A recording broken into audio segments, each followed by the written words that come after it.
Okay. So we'll just recall what we studied in the last class. If you remember, we were on verse number 51 we completed. So Krishna is continuing the topic of Karma Yoga, the importance of Karma Yoga. So he is going to continue another two, the next two verses also will be the same. So before that, let's first read the previous verse and then just quickly recap what we learnt in the last class. So verse number 51, Karmajam buddhi yukta hi phalam tyaktva manishinaha janma bandha vinirmuktah padam gacchantya namayam. So here Krishna talks about the effects of Karma Yoga.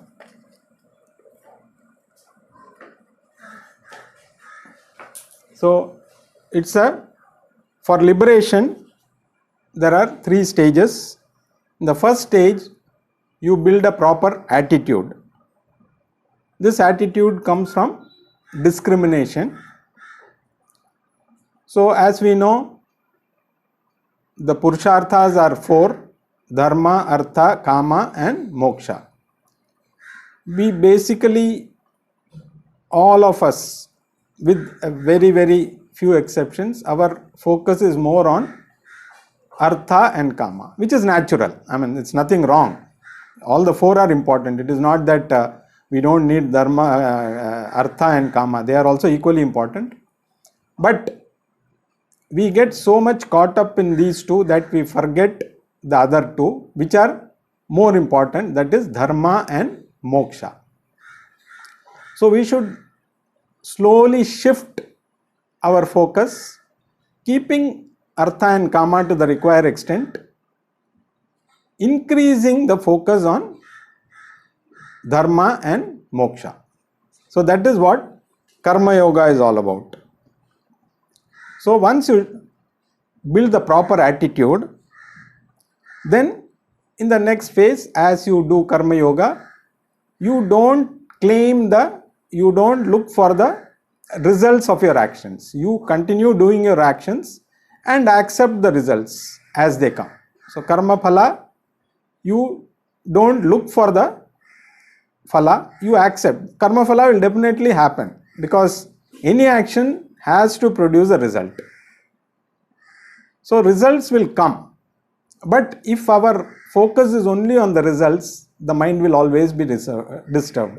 Because the results will never be in tune with our liking. They will always be, our expectations will always be higher. So once we build up the Karma Yoga attitude, naturally you give up the desire for the results. You accept the results as they come. And then from that third stage, you move on to Jnana Yoga, where you, through knowledge, you understand your true nature. And once you understand your true nature, you proceed towards Moksha, the ultimate goal. You realize your true nature. It is not that you reach a goal. It is only the realization that what you are looking for is yourself. Once you get that realization, that is the stage we call as Moksha. So it's a continuous process through three stages.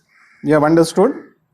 So first is to build up the Karma Yoga attitude in every action that we do. The more we are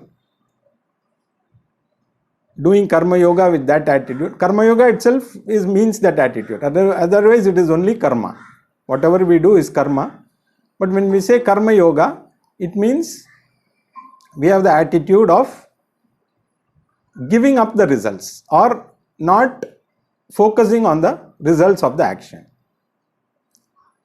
Now we will move on to the 52nd and 53rd verses.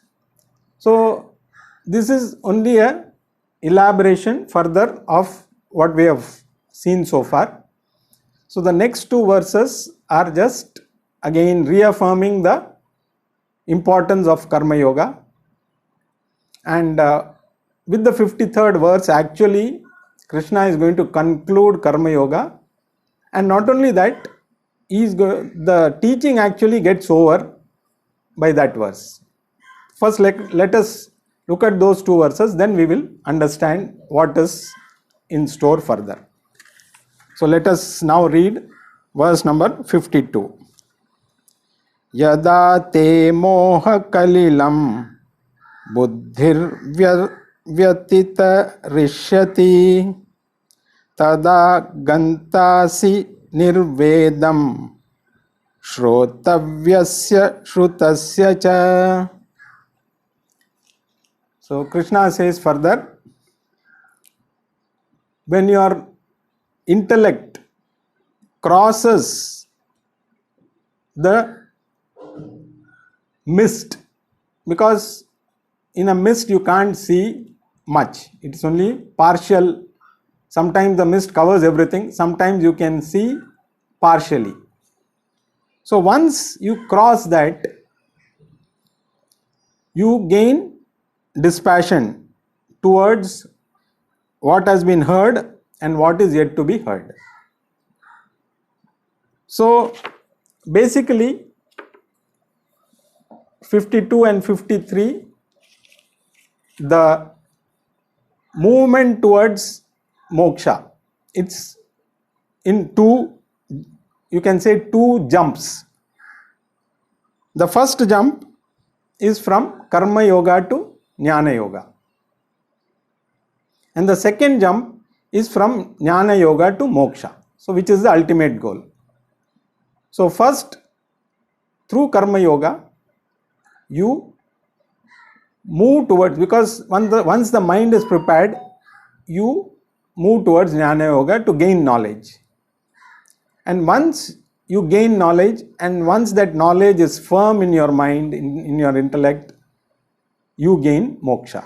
So this is the 52nd verse talks about Karma Yoga to Jnana Yoga, and the 53rd verse, which we will see next, will move from Jnana Yoga to moksha. So here, like Krishna says, the intellect moves beyond the mist of delusion. So we start getting clarity in our thinking.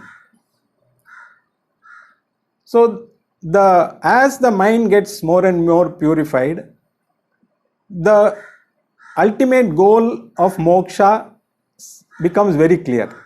Before that, we don't know what we want. We are searching for something.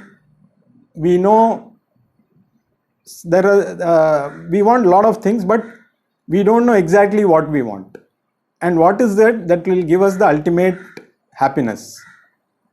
So, but there is a tendency to think that moksha is meant only for sannyasis, because sannyasis, they take leave from all their normal duties which others have, and then they work towards moksha.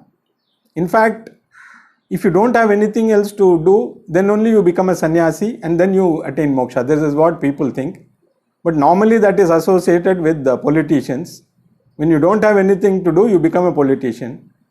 If you don't have a good qualification, you don't get a job, finally you end up as a politician.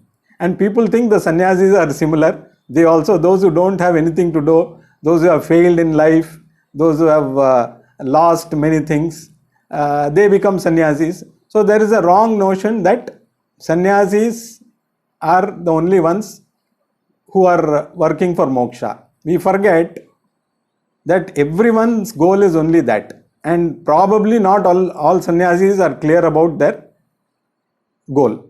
Because when you take sannyas, there are many sannyasis who take sannyas out of frustration, not to gain knowledge. A true sannyasi is one who take sannyasa purely for the sake of knowledge. And that is what is prescribed in our Shastra also.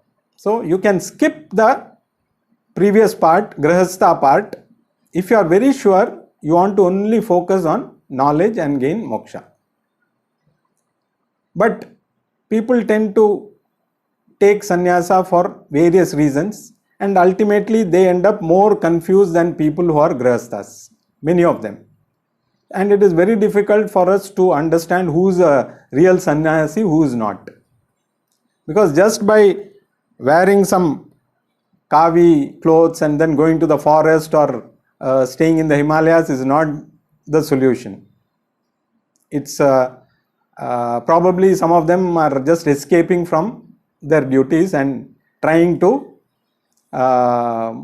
get something which they themselves don't know what they are looking for. So, if you are doing karma yoga regularly, constantly, the mind will become more and more clear. The clarity of the goal will set in. So, moksha becomes the only goal once the mind gets, because the mind is clouded with so many things, like the mist. The mist is covering the mind. We don't know what we are looking for. As you do karma yoga, the mind starts clearing, because your attitude is completely one of giving up the fruits of the action. So you are not disturbed by anything, because you accept whatever comes. So with that attitude, when you do any action, automatically the mind gets cleared, and the more the mind gets cleared, the ultimate goal becomes very clear. You have no doubt.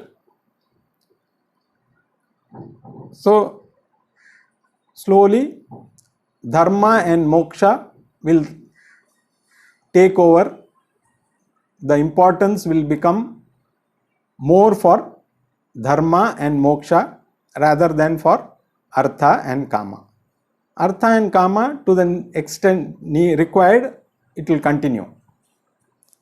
But the focus is completely on dharma and moksha. When the confusion goes, naturally our viveka or discrimination power becomes better. So slowly we start understanding what is permanent and what is impermanent.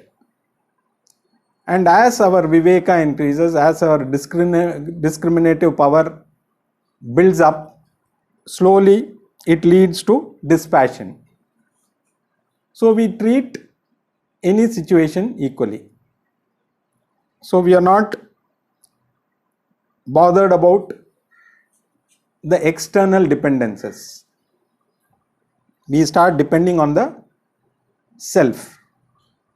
So dispassion towards everything external, because once you know what is permanent and impermanent, you know there is no point in depending on the impermanent. Money, fame, all kinds of other external things which people think give them happiness. Once you realize that they are not permanent, automatically you will slowly start establishing dispassion towards all the external factors. So like even in a government, always a coalition government is dependent on the external factors, external support. So anytime such a government can collapse. Suddenly the external support is withdrawn, the government collapses. Same thing with us. The more we depend on external factors for our happiness, the more chances of our collapsing are more.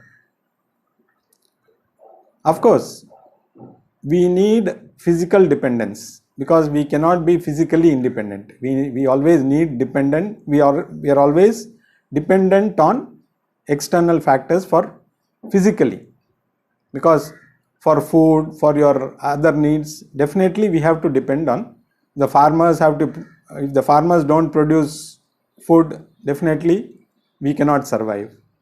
Similarly, whenever physical requirement is there, we have to depend on others. So that cannot go at all completely. We can reduce that to the extent possible, but physical dependence will always continue. But emotional dependence should not be there, and this will go slowly as we do karma yoga. So this is the first step. Through karma yoga, we jump from karma yoga to jnana yoga, which is the knowledge of the self. So once you become aware of yourself, you start depending more on yourself than external factors. So this is the first jump. Now let us move on to the next verse, verse number 53.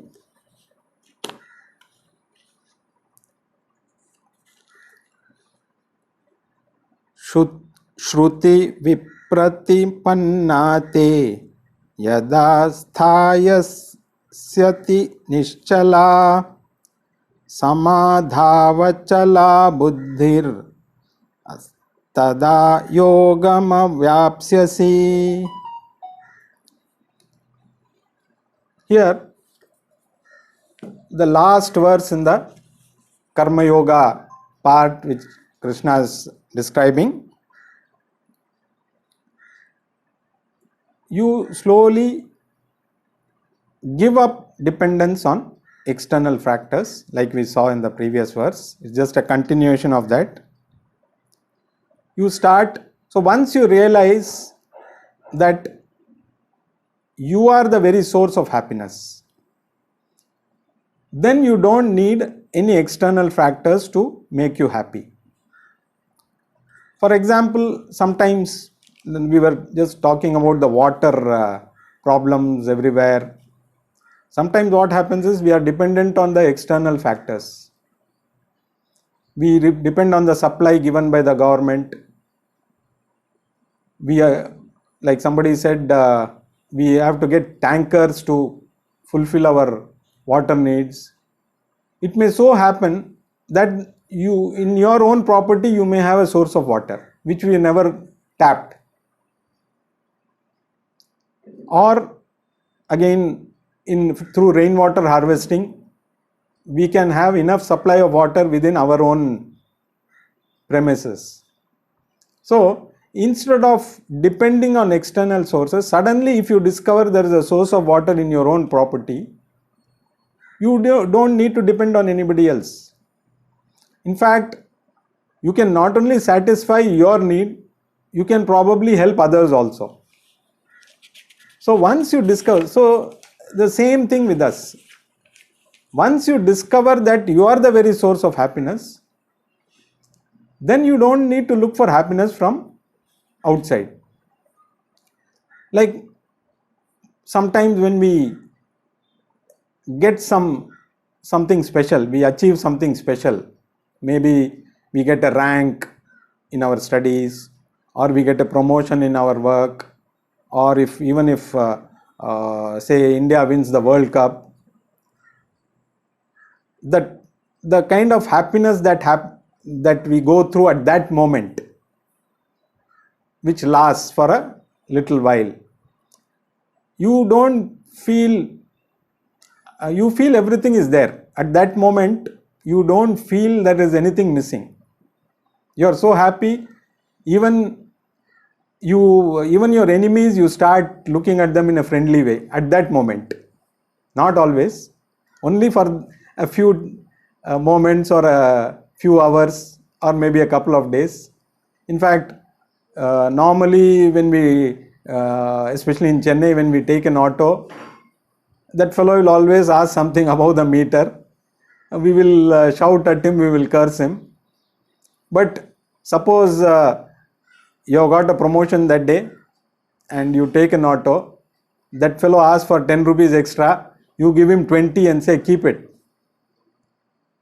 So at that moment, your mind is so full of that particular happiness that you are willing to share it with others. But unfortunately, it doesn't last. How much we wish it could last all the time. And that is possible. That is only possible through jnana.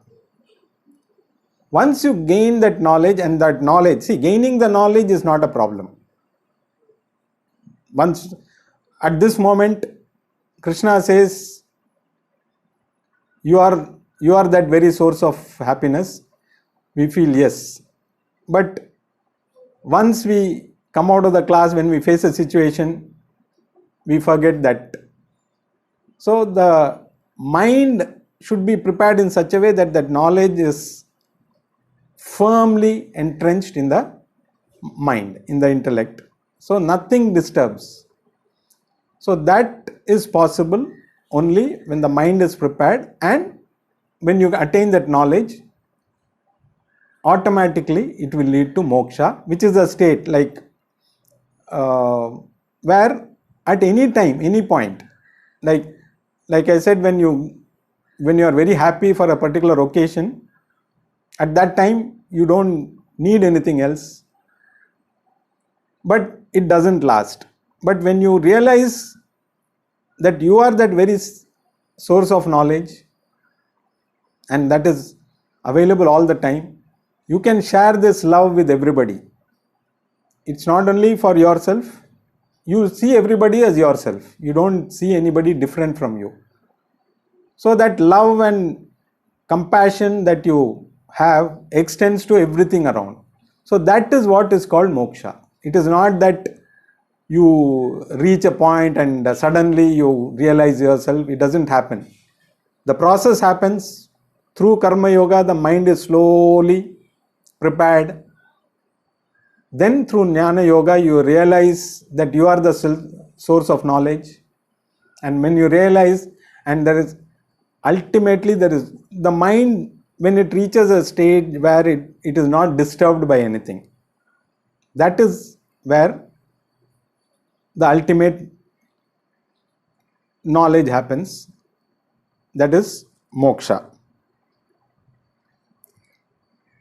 So this is the process. So this is what Krishna wants to say. There are only two things to be done. For moksha, only knowledge is the only way you can gain moksha. To gain knowledge, your mind has to be prepared. So if anybody else gives any other solutions, it is up to you to take or not. But if you believe that Krishna is the ultimate guru, and what he says must be the ultimate truth, then there is nothing else beyond this. Karma yoga, jnana yoga. Jnana yoga is knowledge. All the other things, action oriented things, come under karma yoga. You can call it bhakti yoga or buddhi yoga. There are many people think there are many paths. All those come under karma yoga only. All that. And karma yoga alone is not going to give you moksha. Same thing, jnana yoga will not work unless your mind is prepared, for which karma yoga is a must. So if we are clear about these things, definitely our movement towards the goal will be easier. And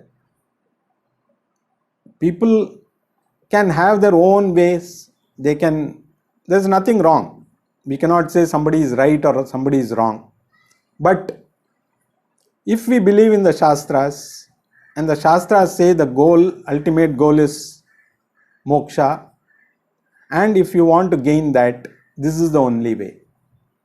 Prepare your mind through karma yoga, get through jnana yoga, get moksha. So that is the only way. There are no other ways. So this is, if moksha is your goal, this is the only way. Otherwise, we can continue. Everybody will say, no, this is right or that is right.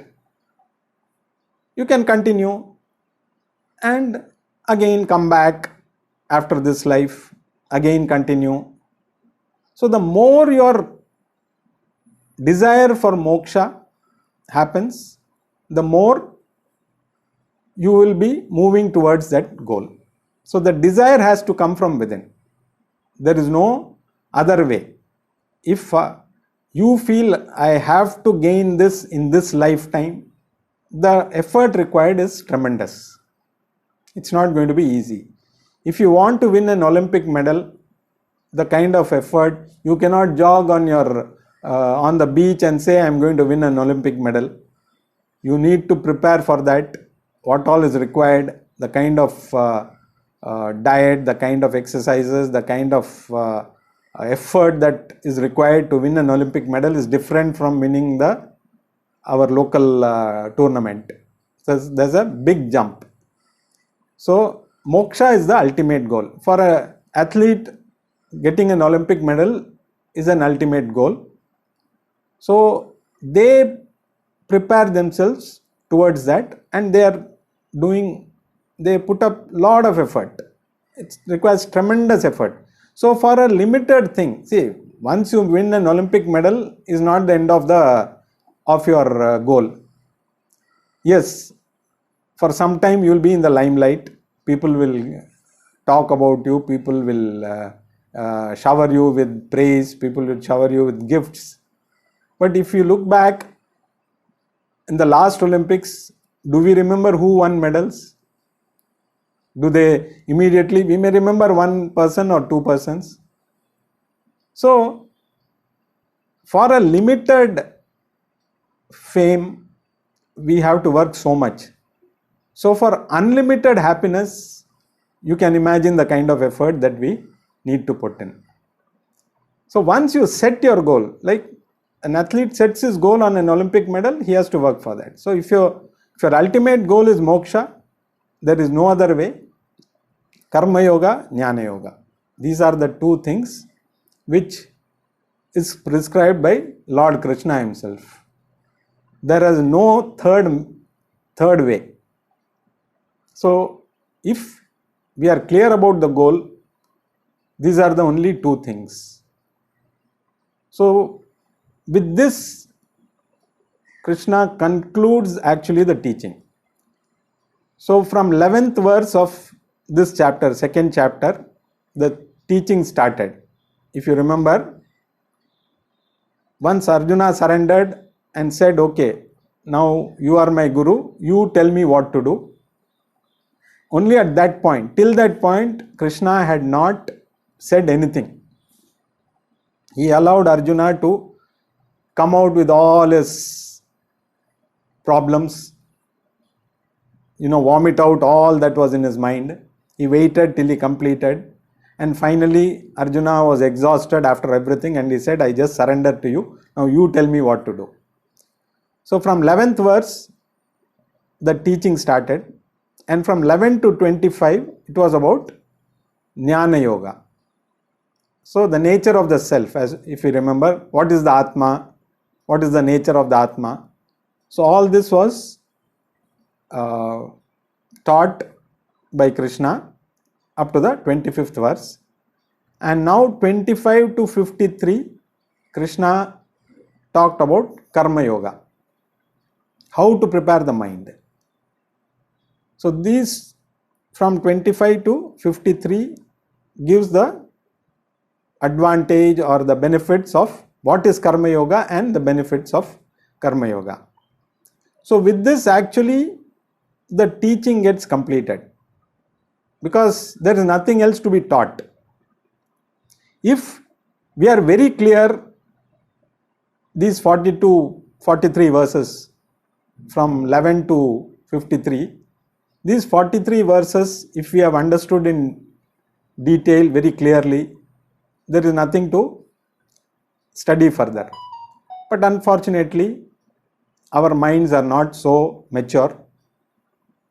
We need further elaboration, which Krishna, he will now allow, having heard all this, now Arjuna is definitely going to have doubts.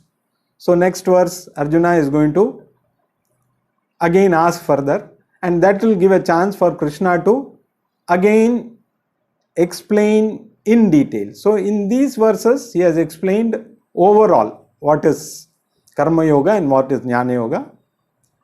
The entire 18 chapters are only going to be on Karma Yoga and Jnana Yoga.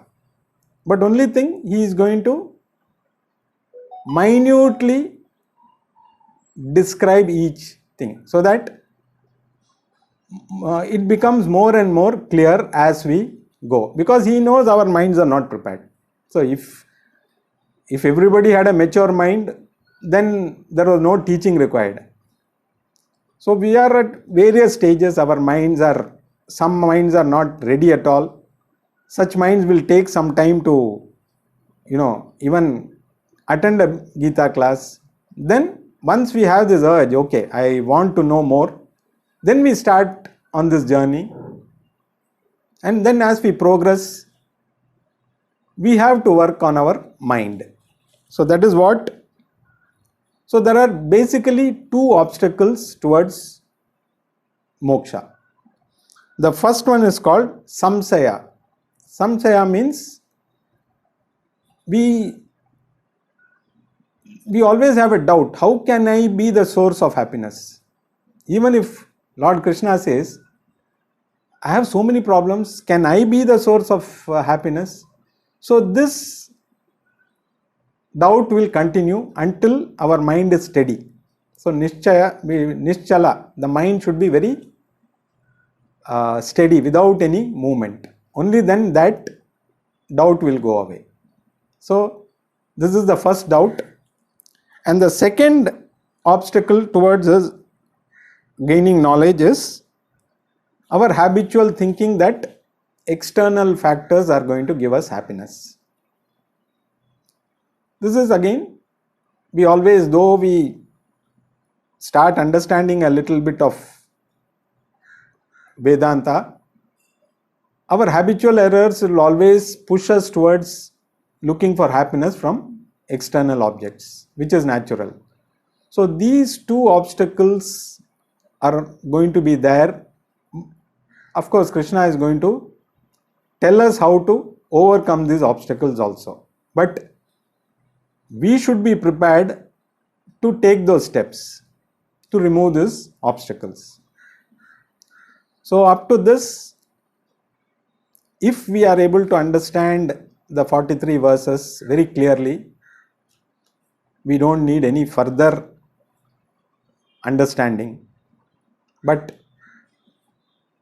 a person who was much more matured than us, like Arjuna, he could not understand fully even after these 43 verses. He needed further clarification. So we are not as, compared to Arjuna, we are much lower in terms of understanding, because he was born in a princely family and he had Krishna by his side most of the time as a friend. Only now when Krishna is teaching, he becomes his guru.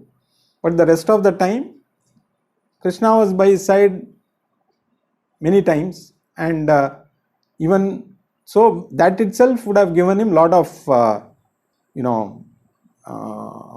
understanding about many things. But ultimately, the mind is something which is very difficult to understand for all of us. That is why Krishna is going to help us to understand further how to clear all the doubts and attain that ultimate goal. So this is going to be from 54 onwards, where Arjuna is going to further ask questions. Then Krishna is going to elaborate further. So we will continue from 54th verse in the next class.